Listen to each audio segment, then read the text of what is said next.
On parle de pêche, beaucoup de gens pensent à une attente très longue du poisson. Moi, je pense à une recherche très intense du poisson. La pêche au leurre, c'est exactement ça, de la recherche. C'est une technique très polyvalente, très efficace. Elle vous permettra de prendre de très gros poissons, comme des brochets ou des silures. Donc, elle vous permettra d'avoir des combats vraiment extrêmement intenses. En plus, les leurres, c'est du plastique pour la plupart. C'est beaucoup plus respectueux de l'environnement qu'utiliser tout le temps des vers de terre, utiliser tout le temps des poissons. Bonjour à tous, c'est The Fisher Force. J'espère que vous allez bien. Personnellement, ça va super. Aujourd'hui, je vous montre comment bien pêcher au leurre. Allez, c'est parti. Poisson les amis, brochet, brochet. Oh là là. Ouh, il a fait une chandelle.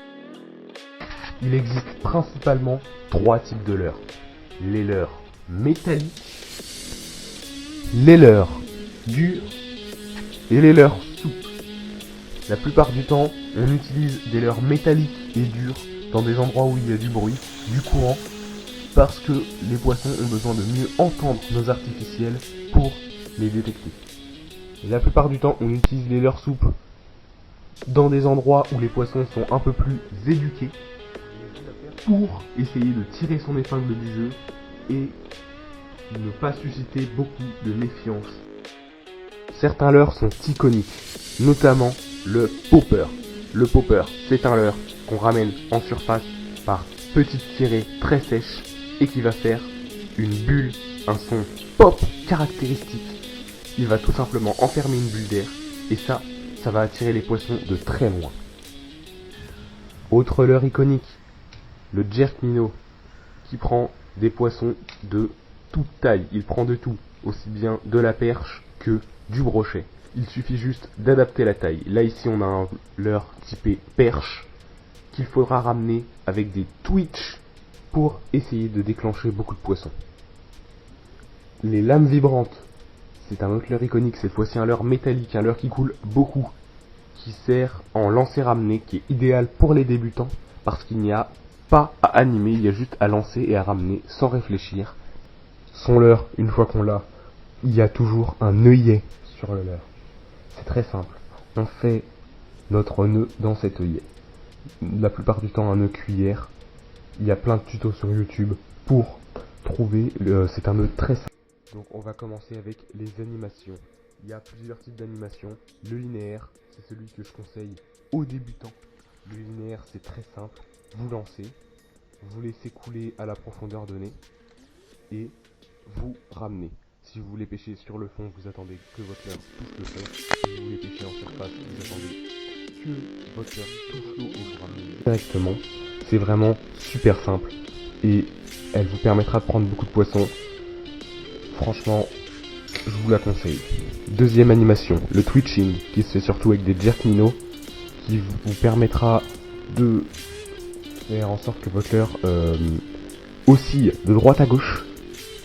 Cette animation est vraiment très agressive. Elle déclenche des poissons qui sont assez apathiques. C'est surtout l'agressivité sur le critère sur lequel on joue. Forcément, vous allez animer en fonction de l'activité qu'il y a sur le spot. S'il y a beaucoup de chasse, vous allez animer proche de la surface. Si vous ne voulez pas de chasse, vous allez animer proche du fond. Il faut s'adapter. Et surtout, il faut persévérer. Je me rappelle un nombre incalculable de fois où j'ai fait des gros poissons à des moments où je n'étais même plus concentré. Ça faisait tellement longtemps que je pêchais que je faisais plus attention, je regardais ailleurs et tout. Et là, d'un coup, une grosse touche vient me réveiller. Et croyez-moi que c'est comme ça que vous allez réussir à prendre beaucoup de poissons.